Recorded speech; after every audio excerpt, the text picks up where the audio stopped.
네, 오늘은 빌립보서 2장 12절에서 18절까지의 본문을 기초로 하여서 두렵고 떨림으로 너희 구원을 이루라는 제목으로 하나님의 말씀 상고하도록 하겠습니다. 하나님 은혜와 평강이 여러분과 함께 하시기를 예수님 이름으로 축복합니다. 네, 그 신앙생활 하다가 저희들이 이제 가끔씩 듣게 되는 말들이 있습니다. 그 중에 하나 이런 표현이죠. 신앙생활 하나님 보며 하지 사람 보고 하면 되나요? 이런 표현을 합니다. 하지만 대다수 사람들은요, 사람의 영향을 굉장히 많이 받는 것 같습니다. 대표적인 예로 요즘에 이제 가나안 교인들, 예수를 믿지만 교회에 출석하지 않는 교인들이 꽤 많이 있는데, 그들의 주장은 이겁니다. 하나님은 좋지만, 예수님은 좋지만 교회는 싫다, 교회 신자는 싫다입니다. 왜 그렇게 되었을까요? 딴 게 아니라 사람들로부터 뭔가 상처를 깊이 입었기 때문에, 또 어떤 조직이 돌아가는 내용으로부터 상처를 깊이 입었기 때문에 주로 그런 소리를 하는 것입니다. 그러니까 눈에 보이는 사람에 의해서 영향을 많이 받았다는 뜻이죠. 같은 선상에서 교회에서 시험 들었다고 말씀하시는 분들의 대다수는요, 주로 누구 때문에 시험 받느냐? 대표적인 사람이 목사고, 그 다음에 교회에서 열심히 신앙생활 하시는 분들 때문에 시험이 듭니다. 주로 그렇습니다. 그분들의 연약한 모습이 드러나게 될 때, 그것 때문에 신앙생활 힘들어하는 경우를 많이 봅니다. 또 어떤 경우에 제 생각에는요, 교회 리더십이 바뀔 때 신자들의 신앙이 많이 흔들리는 경우가 있어 보입니다. 사실 그런 신자들을 많이 만나보기도 했는데요. 여러분은 어떠세요? 눈에 보이는 사람들의 신앙 인격과 모습들 때문에 강한 영향을 많이 받는 편이신가요? 아니면 처음부터 사람에 대한 별로 기대가 없기 때문에 별 영향을 안 받으시는 편인가요? 어디에 가깝습니까? 관심이 없으세요? 자, 오늘 사람에 의해서 상당한 영향을 받아 흔들거리는 신앙 상태에 있는 빌립보 교회 신자들을 이제 보게 됩니다. 빌립보 교회는요, 유럽에 처음 세워진 교회입니다. 원래는 바울이 아시아 지역에 복음을 전하기를 원했어요. 여기서 아시아라는 것은 5대양 6대주 할 때 우리가 살고 있는 이 아시아 말하는 게 아니고, 그 터키 쪽 아래쪽에 가면 아시아라는 이 지역이 있습니다. 거기 이제 복음을 전하기를 원했었는데요, 성령께서 그걸 막으십니다. 그래서 환상 중에 마게도냐 사람이 와서 우리를 도우라, 사도행전 16장에 보면 그렇게 이야기하죠. 거기가 이제 유럽입니다. 그래서 유럽의 첫 번째 복음의 문이 열려서 세워지는 교회가 이제 빌립보 교회입니다. 그래서 감옥에서 그 유명한 말을 하지 않습니까? 주 예수를 믿으라, 그리하면 너와 내 집이 구원을 받으리라. 이게 이제 그 감옥에서 했던 유명한 말씀 아닙니까? 바울은요, 그 빌립보 교회 교인들을 진심으로 사랑했고요, 온 마음을 다해 그들에게 복음을 전하고 가르쳤습니다. 그리고 빌립보 교회 신자들은요, 바울을 통해서 전해진 하나님의 말씀에 믿음으로 반응했습니다. 그래서 성경은 뭐라 그랬느냐, 여기 보시면 우리 한글 성경에는 항상 복종하여 12절에 그렇게 표현되어 있는데, 원어대로 정확히 표현하자면 너희가 항상 복종했던 것처럼입니다. 너희가 항상 복종했던 것처럼, 과거형이에요. 그러니까 빌립보 교인들은요, 굉장히 그 복음을 받아들이고 나서 하나님과 그의 말씀 앞에 굉장히 충성되게 반응했음을 성경이 말씀해 줍니다.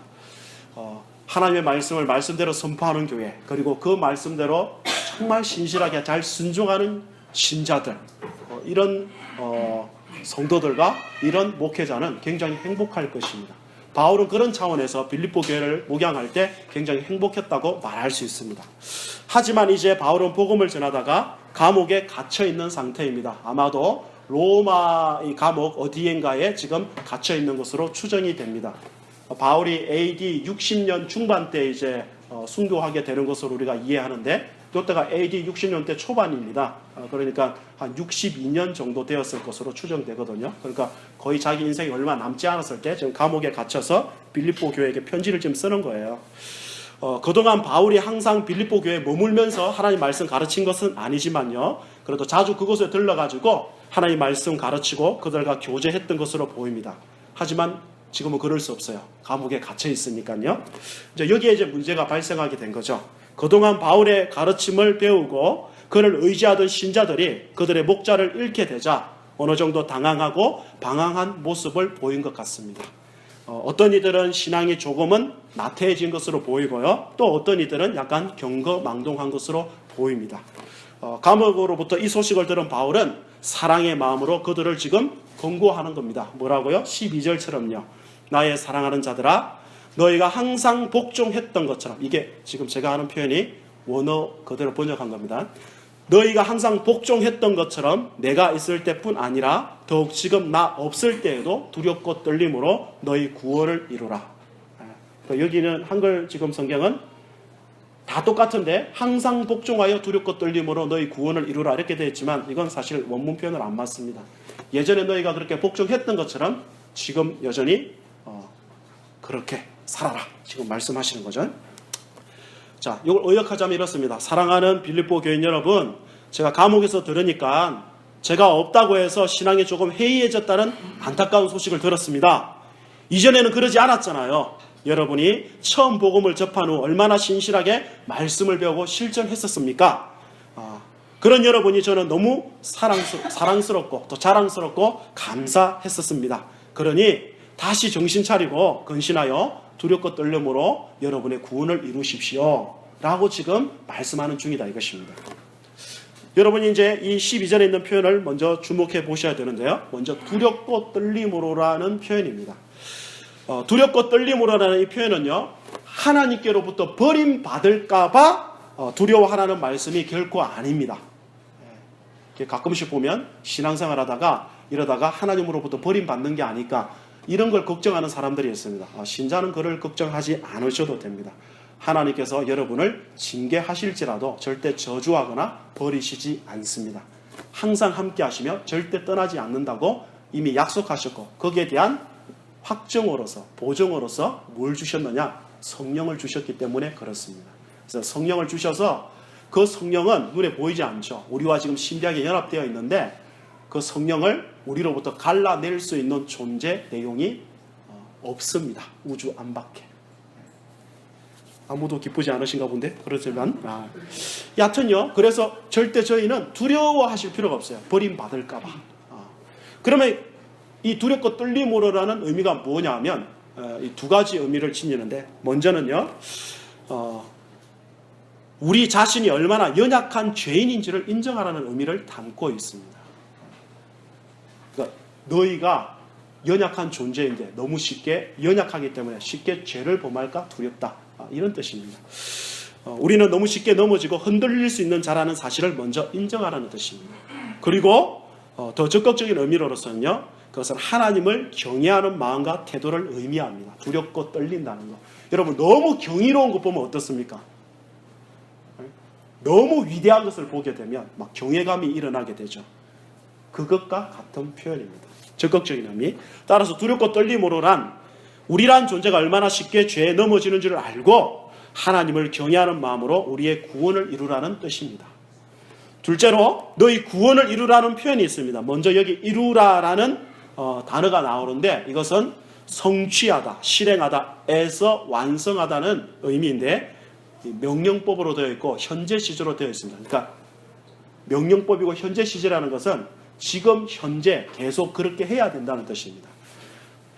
그러니까 무슨 말이냐? 너희의 구원을 완성할 때까지 이미 주어진 구원 안에서 힘을 다해 자라가라는 의미가 담겨져 있는 것입니다. 자, 기억하십니까? 구원은요, 신약 성경에서 구원을 세 가지 시제로 표현한다는 것을 여러분 반드시 기억하셔야 됩니다. 자, 물어보겠습니다. 예전에도 자주 물었죠. 여러분 구원 받았나요? 안 받았나요? 받았나요? 네, 오늘 될 때까지 한번 해봅시다. 뭐. 어차피 교회 오셨는데 받으셨죠? 그죠?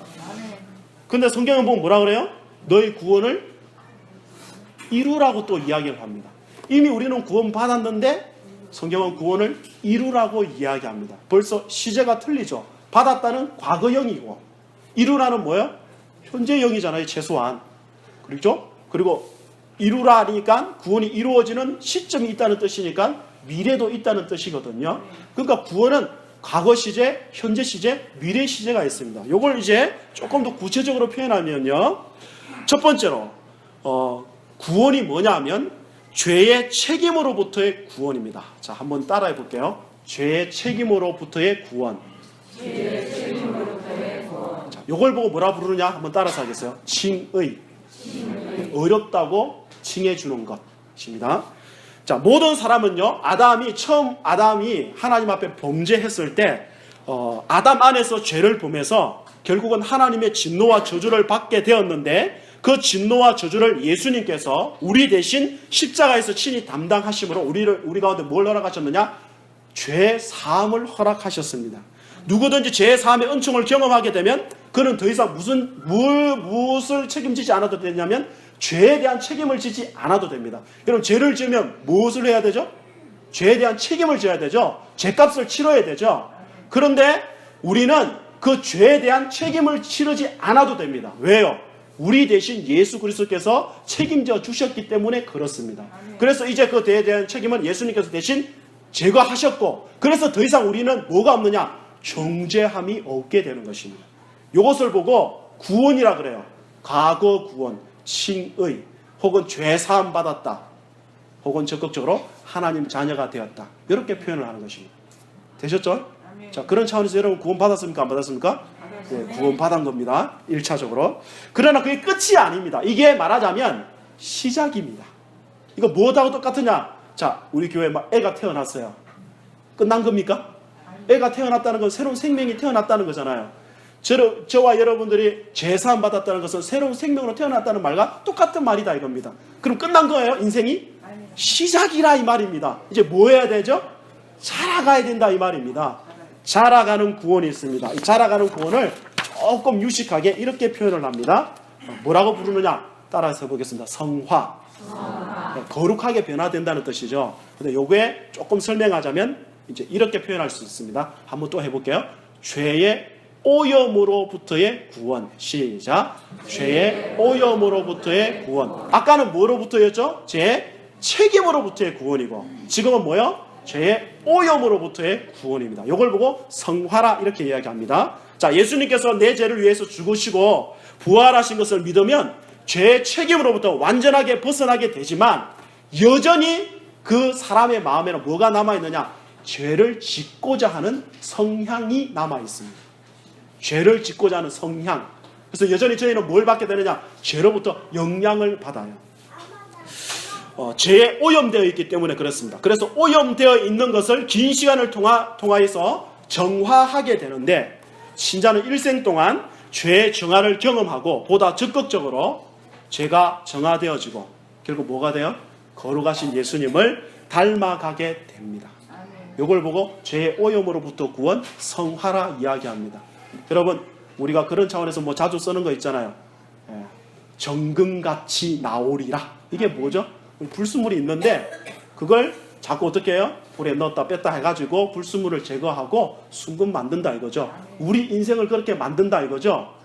다시 말해, 우리 속에 그런 죄성이 있는데 그런 죄에 오염된 내용을 자꾸 제거시키고 어떻게 해요? 정금과 같이 정결하게 빚어낸다 이겁니다.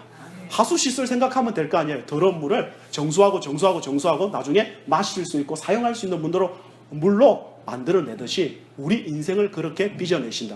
이걸 뭐라 그런다고요? 성화, 죄의 오염으로부터의 구원입니다. 그러니까 이 구원은 자라가는 구원, 현재에 진행되고 있는 구원이다 이 말입니다. 그리고 이게 끝이 아니고 그렇게 되다가 마지막 완성되는 구원이 있습니다. 이걸 보고 따라서 하겠습니다. 영화, 글로리피케이션입니다. 영화롭게 된다 이런 뜻인데, 죄의 오염이 완전히 제거되고 우리가 그리스도처럼 되는 것을 영화라 합니다. 우리는 반드시 그렇게 될 것입니다. 근데 문제는 뭐죠? 이 땅에서는 우리가 살아있는 동안은 그렇게 될까요? 안 될까요? 안 됩니다. 된다 감리교, 안 된다 장로교입니다. 똑같은 성경을 보는데도 이게 이렇게 다릅니다. 저희는 된다고요?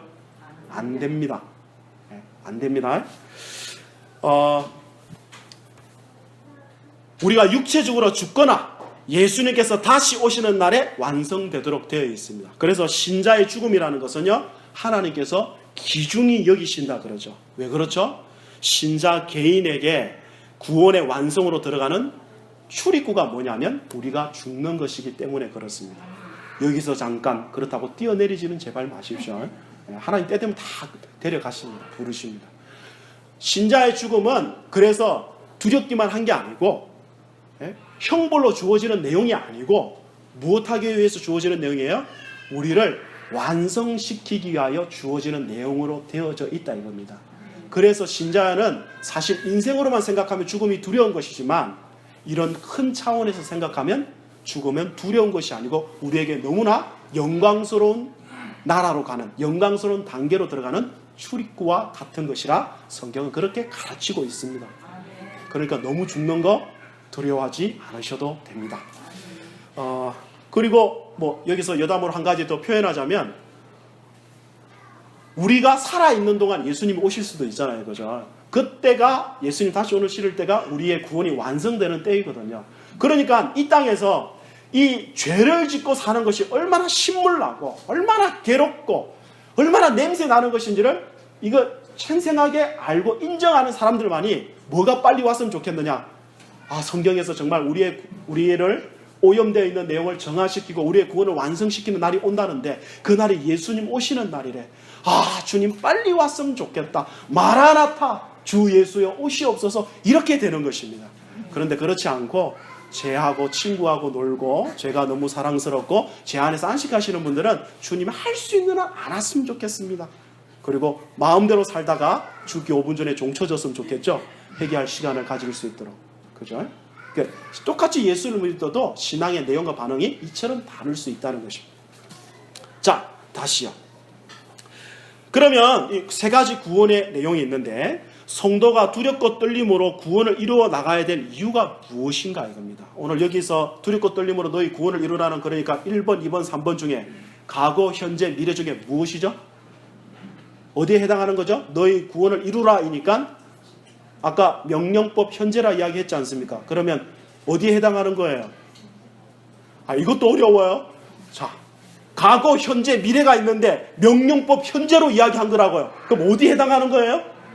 현재에 해당하는 거죠. 오늘 지금 살짝 이렇게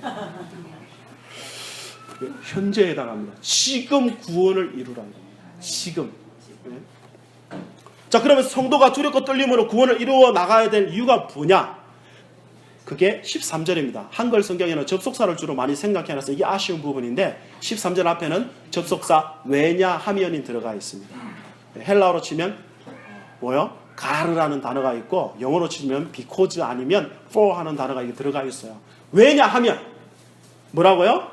너희 안에서 행하시는 일은 하나님이시기 때문에 그가 자기의 기쁘신 뜻을 위하여 너희에게 소원을 두고 행하시기 때문이다. 이렇게 됩니다. 그러니까 너희가 두렵고 떨림으로 구원을 이루어야 되는데 이유가 뭐냐? 13절이다 이겁니다.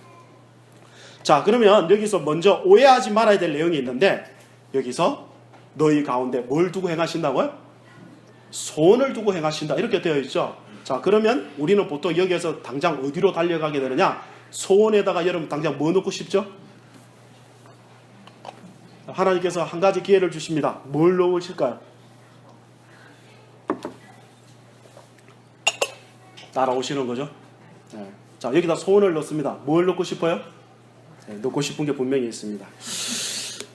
이 소원이라는 내용에다가 전부 다 뭐 어떻게 하시느냐? 자기의 소원을 그대로 대입시킨다 이겁니다. 그렇게 하죠. 그러나 이것은 치명적인 오해입니다. 왜 그러냐면 하나님은 자기의 기쁘신 뜻을 위해서 일하시는 분인데 그분의 선한 목적을 위해 우리에게 그 목적에 부합한 소원을 두고 행하시기 때문에 그렇습니다. 무슨 말이냐 하면 여기서 하나님의 기쁘신 뜻은 신자의 성화입니다. 하나님의 백성의 성화, 죄에 대해서 죽고 거룩하게 되는 것, 이게 하나님의 소원입니다. 하나님의 기쁘신 뜻이라고요. 그렇게 해서 우리를 나중에 완전하게 빚어내는 것, 이게 하나님의 기쁘신 뜻이라고요. 하나님이 그렇게 정하셨다는 뜻입니다. 그러면 우리 가운데 소원을 두고 행하셨다는 뜻은 무슨 말이냐 하면 신자들 마음 가운데 죄를 죽이고 예수님처럼 거룩하게 살고자 하는 갈망을 지속적으로 불어넣어 주신다는 말씀입니다. 하나님의 뜻이 뭐라고요? 우리의 성화 영화라고요. 네? 그리고 그런 마음을 하나님의 뜻이 이렇기 때문에 그렇게 되기를 원하는 열망, 갈망을 어디다가? 우리의 심령 가운데 두신다 이겁니다. 그게 소원입니다. 네? 그리고 그런 갈망을 주실 뿐만 아니라 동시에 뭐 더 주시느냐?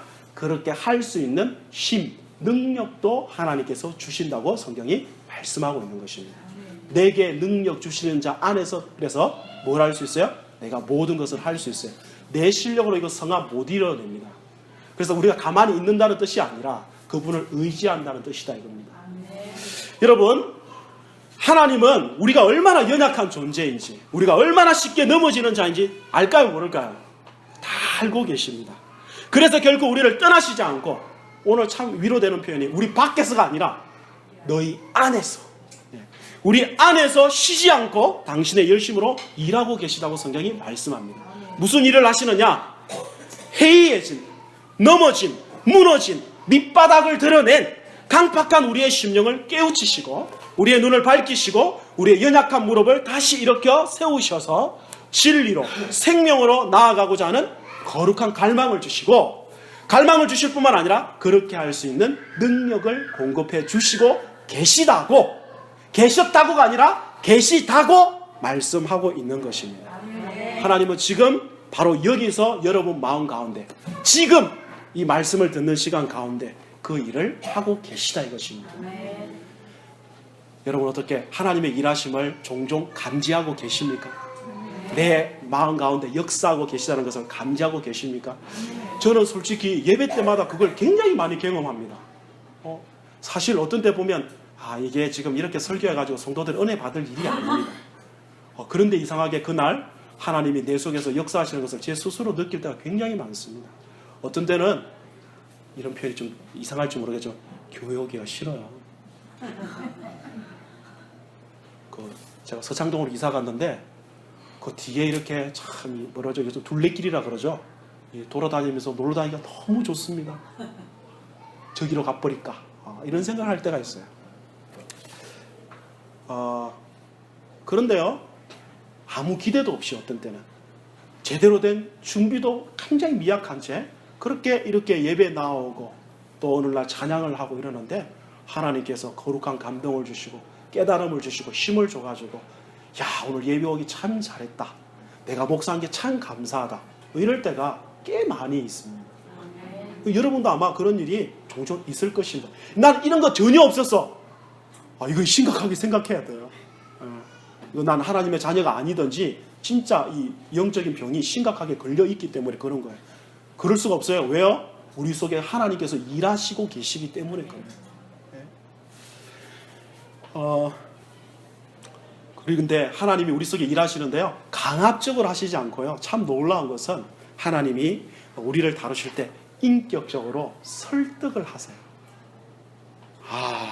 이 얼마나 부유한 은혜인지 모릅니다. 만왕의 왕 되신 그분이, 만유의 주가 되신 그분이 무엇이 아쉬워서 우리를 참아내시고 사랑으로 설득하고 계신다고. 그래서 설득해서 뭐예요? 그 말씀 앞에 자발적으로 기꺼이 순복하도록 빚어내신다 이겁니다. 우리를 성화시켜가면서 맨날 때리고 강압적으로 이렇게 하시는 게 아닙니다. 참고 또 참으면서 어떻게 해요? 말씀하고 또 말씀하고 또 말씀하고, 그러면 정 안 되면 해초리 한 대 됐다가 또 말씀하시고, 그래서 하나님이 진짜 옳습니다. 하나님만이 진짜 나에게 복이 되게 하시는 분이 정말 맞군요. 그렇게 해서 기쁨으로 자발적으로 하나님 섬기도록 하나님 그런 식으로 우리 안에서 일하고 계심을 성경이 증거하고 있는 것입니다. 사실 이 편지 쓴 바울도 하나님 얼마나 오랫동안 참아냈습니까? 심지어 하나님을 직접적으로 대적하고 예수 믿는 사람 잡아 죽이던 사람 아닙니까? 그런데 참고 참아서 그를 주님의 사람으로 위대하게 바꾸어내시지 않습니까? 그렇죠? 어떻게 여러분 이 경의를 여러분의 삶의 현장에서 누리고 계시는지요? 저는 정말 여기 모인 주님의 사랑하는 백성들이 이 하나님의 이 경이로운 일하심을 날마다 누릴 수 있기를 예수님의 이름으로 축복합니다. 그런데요, 바울이 갑자기 이 말씀을 하다가 전혀 앞의 내용하고 이게 상관이 없는 것 같은 말씀을 한번 합니다. 그게 뭐냐면 14절이에요. 뭐라고 이야기하느냐? 한번 읽어보실까요? 시작. 모든 일을 원망과 시비가 없이 하라. 굉장히 짧은, 또 외우기도 좋은 아주 강력한 이 내용인데요. 이 내용을 말씀하면서 그 목적을 뭐라고 이야기하느냐면 15절에서 이야기합니다. 15절이 이제 목적이에요. 너희가 모든 일에 원망과 시비 없이 해야 되는데 목적이 15절인데 15절을 어역해서 그냥 간단히 표현하자면 이렇습니다. 어그러지고 거스르는 세대 가운데서 하나님의 흠 없는 자녀로서 그들 가운데 빛들로 나타내기 위해서 너희들은 어떻게 해야 되느냐? 어떻게 해야 된다고요? 모든 일을 원망과 시비 없이 해야 된다. 한마디로 이 세상 가운데서 세상 사람들에게 그들의 어둠을 드러내고 너희가 빛으로 살기 위해서는 뭐 해야 된다고요? 모든 일을 원망과 시비가 없이 해야 된다라고 지금 말씀하는 겁니다. 먼저 여기서 주목해야 될 표현이 뭐냐면 15절에 있는 어그러지고 거스르는 세대인데 사실 이것은 신명기 32장 5절에서 왔습니다. 설교를 빨리 마치는 건 좋겠지만 한번 찾아보도록 하겠습니다. 신명기 32장 5절 가보실게요. 구약 성경입니다. 구약 성경 315페이지.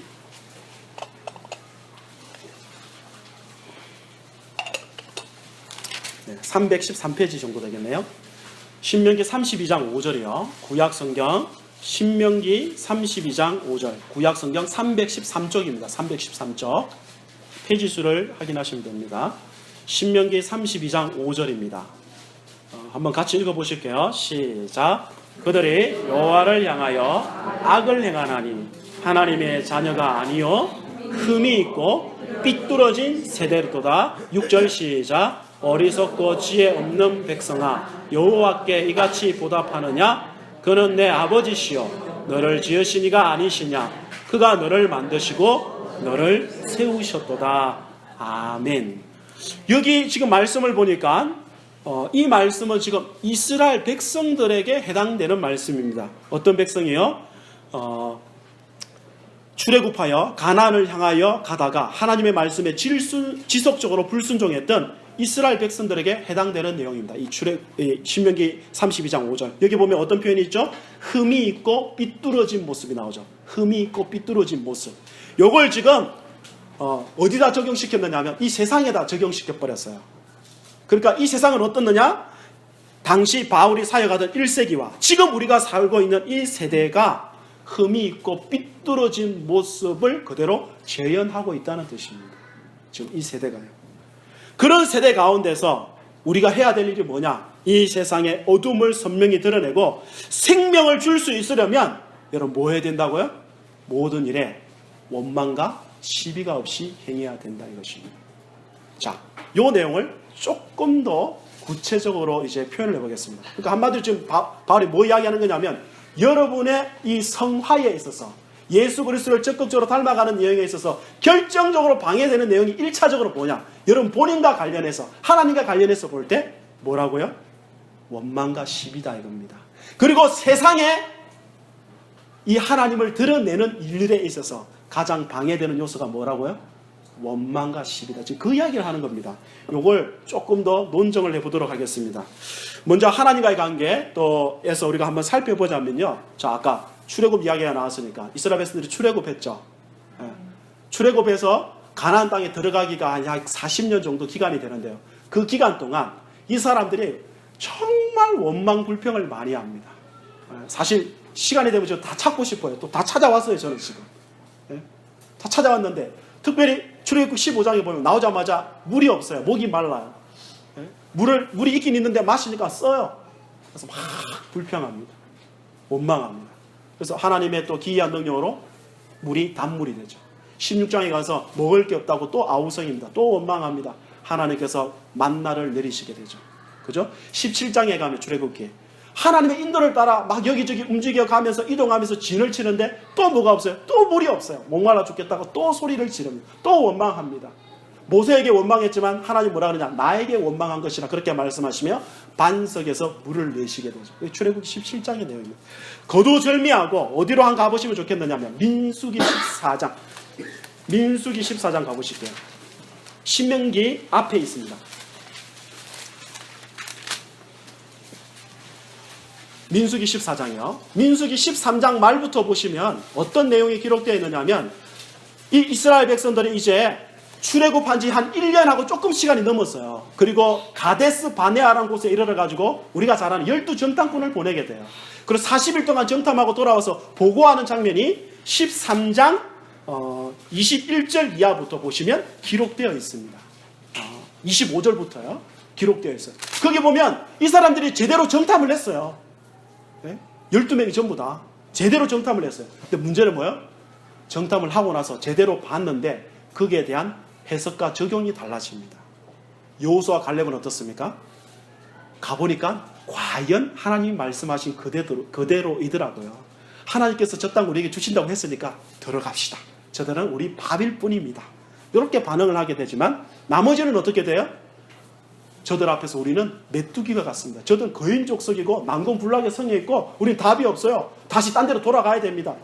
이 원망과 불평과 불신앙의 고백입니다. 단순히 부정적인 게 아니라 불신앙의 이 모습이 온 회중들 가운데 전염돼 버립니다. 삽시간에 온 회중들이 밤새도록 울며 통곡하면서 이제 뭐 하게 되느냐? 하나님을 원망합니다. 자, 14장 1절 2절 보실까요? 1절 2절 3절 4절까지 한 목소리 빨리 읽어보겠습니다. 시작. 온 회중이 소리를 높여 부르짖으며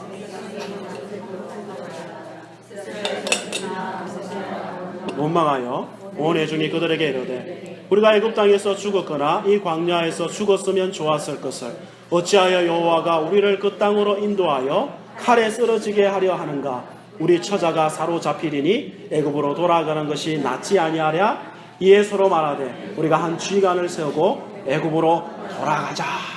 네. 아시겠죠? 자, 나중에 이제 하나님이 결국 그들 가운데 나타나시게 됩니다. 몇 절을 여러분이 확인해 보셔야 되느냐면요. 27절, 26절부터 28절 한번 보실까요?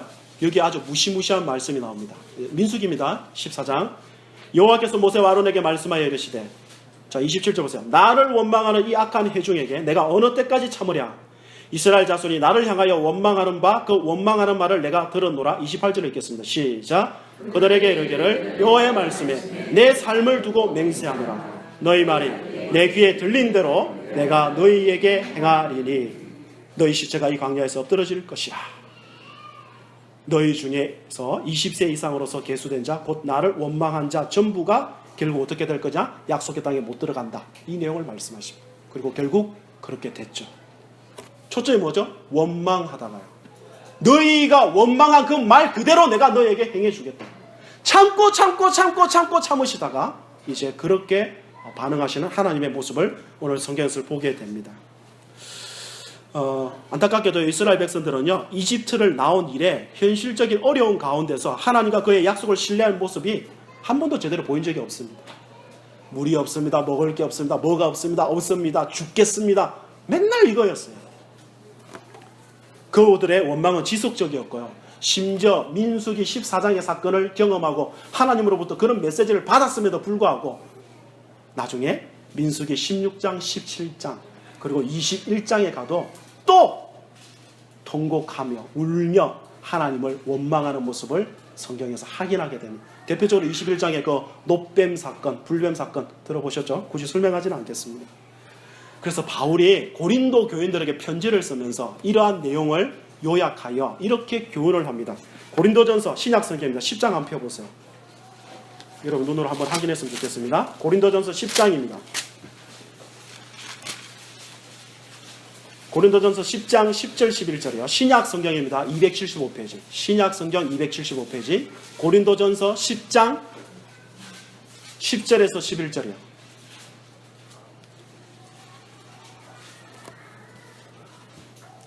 자, 찾으셨죠? 고린도전서 10장 10절에서 11절 시작. 그들 가운데 어떤 사람들이 원망하다가 멸망시키는 자에게 멸망하였나니 너희는 그들과 같이 원망하지 말라. 그들에게 일어난 이런 일은 본보기가 되고 또한 말세를 만난 우리를 깨우치기 위하여 기록되었느니라. 아멘. 지금 10장이 앞에부터 보시면 그 이스라엘의 그 출애굽 역사를 요약하면서 그들이 광야에서 왜 엎드러져 멸망당했는 줄 아느냐? 보시면 7절부터 보시면 우상 숭배하다가 음행하다가 주를 시험하다가 그리고 10절 원망하다가입니다. 그리고 분명히 그런 사건에 대하여 11절이 뭐라고 이야기하느냐? 이런 너희에게 본보기가 된다 이겁니다. 그리고 너희를 깨우치도록 하기 위하여 기록되었다고 성령이 모세를 통하여 그렇게 기록했다고 성경이 말씀하고 있는 것입니다. 빌립보 교회로 다시 돌아와 보십시오. 빌립보 교회 교인들 중 어떤 이들은 자신들의 현실적인 문제와 교회 안의 문제로 인해 하나님을 원망했던 것으로 보입니다. 여러분 중에 여러분에게 닥친 어렵고 힘든 고통으로 인해 반복적으로 지속적으로 혹은 악한 말로 하나님을 혹시 원망하고 계시지 않으십니까? 그렇다면 저는 여러분에게 사랑의 마음으로 권고합니다. 원망을 멈추셔야 합니다. 오히려 하나님을 묵상해 보시고 그분을 신뢰하셔야 됩니다. 여러분은 이미 알고 계십니다. 출애굽한 이스라엘 백성이 의식주 문제로 죽은 이스라엘 백성 아무도 없습니다. 심지어 주위의 수많은 민족들을 공격했는데 그들이 하나님 의지했을 때 단 한 번도 그들이 피한 일이 없습니다.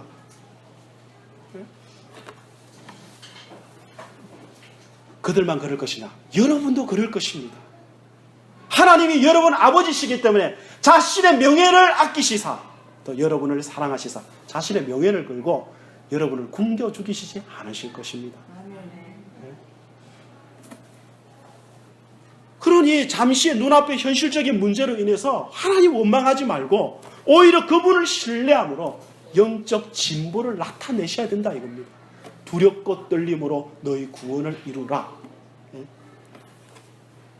그러니까 어떻게 해야 돼요? 그런 문제들이 막 현실적인 문제들이 생기면 이런 문제가 생긴 것을 보니 하나님께서 나의 해해진 심령을 깨우시려고 하시는구나. 하나님 나를 긍휼히 여겨 주십시오. 내가 연약한 존재입니다. 내가 여기 있습니다. 이렇게 하고 하나님 아버지께 나가야 되는 거라고. 이제 한 가지 더. 이걸 아까 하나님과의 관계에서 생각했다면 이제 우리 지체와의 관계 속에서도 생각할 필요가 있습니다. 문맥적으로 볼 때 14절은 모든 일에 원망과 시비가 없이 하라는 이 구절은 12절 13절에 걸리는 내용입니다. 그러니까 우리의 구원과 직접적으로 연관되는 내용이라 말할 수 있는데요. 그런데 빌립보서 전체를 보면요. 2장 1절 이하에서만 보더라도 이 내용은 뭐냐면 2장 1절부터 4절까지 보시면 지체의 하나됨과 서로 돌봄에 관한 내용인데 이 내용하고 자연스럽게 이어지도록 되어 있습니다. 그러니까 무슨 말이냐? 지체와의 관계 속에서 서로 원망과 시비를 버려야 한다라고 지금 가르치고 있는 중이다 이 말입니다. 2장 4절 보면 이런 표현이 있죠. 모든 일을 할 때 다툼이나 허용으로 하지 말라. 다툼이나 허용으로 하지 말라. 그리고 나보다 남을 각각 어떻게 해라고요? 낮게 말고 어떻게 해요? 낮게 여기라. 이 내용하고 지금 같이 연결되고 있는 중이다 이 말입니다. 원망은요 불평을 품고 수군거리는 것을 의미하고요. 여기서 시비라는 것은요 원문 그대로 하자면 악한 생각으로부터 나는 불안한 생각이나 어떤 의심들, 논쟁을 의미합니다. 원망은 의지적 행위에 가깝고요. 시비는 지적인 행위에 가깝습니다. 그러니까 이제 여기서 먼저 순서를 주목하셔야 되는데 원망이 먼저이고 그 다음에 시비가 나중이에요. 누군가에 대해서 불평을 품고 수군거리게 되면 반드시 그를 의심하고 논쟁하거나 다투게 됩니다. 그냥 간단히 한번 생각해 보자면 여러분의 삶의 현장은 어떠세요?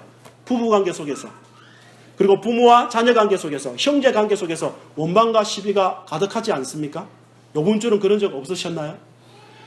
우리 가족이 지금 이렇게 된 것은 아버지 때문이야 혹은 남편 때문이야 불만을 갖고 있다가 한 방에 확 터뜨리죠. 불만을 갖고 있다가 원망하다가 그 다음 어떻게 하죠? 시비를 걸죠. 뭘 한 번도 안 해보신 것처럼 이상을 듣는 것처럼 이렇게 하십니까? 우리의 늘 일상인데요 이게.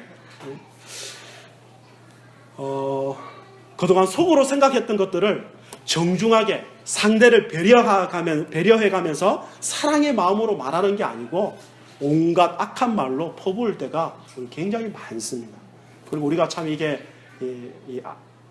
좀 표현하지 못된 게 편한 사람들한테 더 그렇게 하죠. 그죠? 밖에 가서는 큰 소리 못 치니까 편한 사람들한테는 막 더 세게. 저 같으면 우리 아들에게. 그죠? 여러분 직장생활은 어떠세요? 직장생활에서 사실 위에서 짓누르고 또 옆에서 이용해 먹으려고 그러고 또 일을 처리해야 되고 얼마나 스트레스 많이 받겠습니까? 그 가운데서 원망과 시비 없이 일한다는 건 참 쉽지 않을 문제일 것입니다. 교회 안에서는 어떠세요? 목사님에 대한 불만을 품고 있다가 어느 날 막 쏘아붙이고 싶으시죠? 다른 지체들에 대한 불만을 품고 있다가 입에 담기 힘든 정도의 표현을 사용해가면서 상대를 몰아붙일 때 분명히 우리 가운데 있습니다. 교회 안에서요 문제 생길 때 보세요. 보통 이제 한국 교회들 보세요. 교회 막 깨지는 교회들 보세요. 전부 다 이 문제예요. 전부 다. 네? 부끄럽지만 이게 우리들의 자아상입니다. 자아상. 여러분 이런 삶으로는요 하나님의 자녀로서 이 세상의 어둠을 드러내고 빛을 비출 수가 없어요. 왜 우리가 원망과 시비가 없이 해야 된다고요? 아까 우리 빌립보서 2장에 뭐라고 되어 있었습니까? 이 어그러지고 거스르는 세대 가운데서 흠도 없고 점도 없이 하나님의 자녀로서 뭐 하려고요? 이 세상에 빛을 비추려고요. 네? 그것의 최고 방해 요소가 뭐라고요? 원망과 시비로. 원망과 시비. 그래서 바울은 빌립보서 4장 5절에서 무슨 표현을 하느냐? 너희 관용을 모든 사람에게 알게 하라. 신자가 얼마나 넉넉한가. 이걸 사람들에게 알게 하라는 것입니다. 그러니까 우리의 마음이 어떻게 되어야 되냐면 나도 그 사람이 나나 그 사람이나 우리 모두는 연약한 죄인이야. 죄는 내가 경험한 그 어떤 일보다도 치명적이고 또 끔찍한 일을 할 수 있도록 만들어. 우리가 이 정도로 살고 있는 것도 우리 안에 계셔 자기의 기쁘신 뜻을 위해 신실하게 일하시는 하나님 때문이야. 하나님께서 나도 그 사람도 반드시 선한 뜻에 맞게 빚어가 주실 거야. 그러니까 참고 기도하고 격려해 줘야지. 왜 아무도 아멘이 없으신가요? 이렇게 해야 된다는 거 아니겠습니까? 네? 여러분 옆에 사람이 여러분의 남편이 여러분 아내가 여러분 부모가 정말 이상하던가요? 여러분 자녀가 정말 이상하던가요? 여러분 다행인 줄 아십시오. 그들 속에 하나님이 역사하고 계시지 않았다면 여러분은 벌써 어두컴컴한 데 들어가 계셨을 줄도 모릅니다.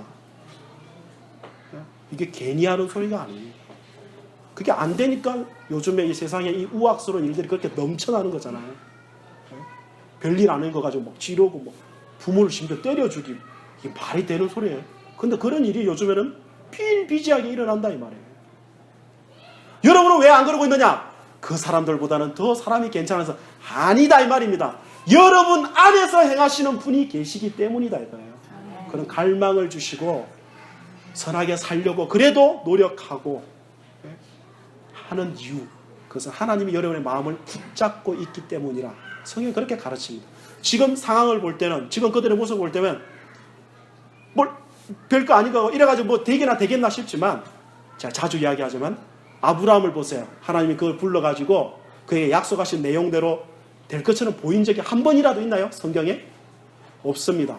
그러나 그 약속대로 됐습니까? 안 됐습니까? 전부 다 그대로 됐지 않습니까? 우리도 그렇게 될 것입니다. 옆에 있는 사람, 저 인간이 무슨 예수님처럼 거룩해져. 아이고 내 손에 장을 찢지. 안 그렇습니다. 하나님이 부르셨으면 그렇게 될 것입니다. 하나님 명예를 걸고 그렇게 하시겠다 말씀하시는 거예요. 지금 물론 잘 안 된다고요? 예, 그럴 수 있습니다. 그러면 다시 어디로 돌아가셔야 되느냐? 그래서 빌립보서 2장 5절에서 11절에 뭐라고 이야기합니까? 마지막으로 이제 읽고 정리합니다. 아까 다시 가보세요. 빌립보서 2장 5절에서 11절 보시면 뭐라고 이야기합니까? 이렇게 이야기하죠. 너희 안에 이 마음을 품으라. 그 그리스도 예수의 마음이니. 2장 5절. 그 그리스도의 마음이 어떤 마음입니까? 2장 6절부터 8절까지 설명이 되어 있어요.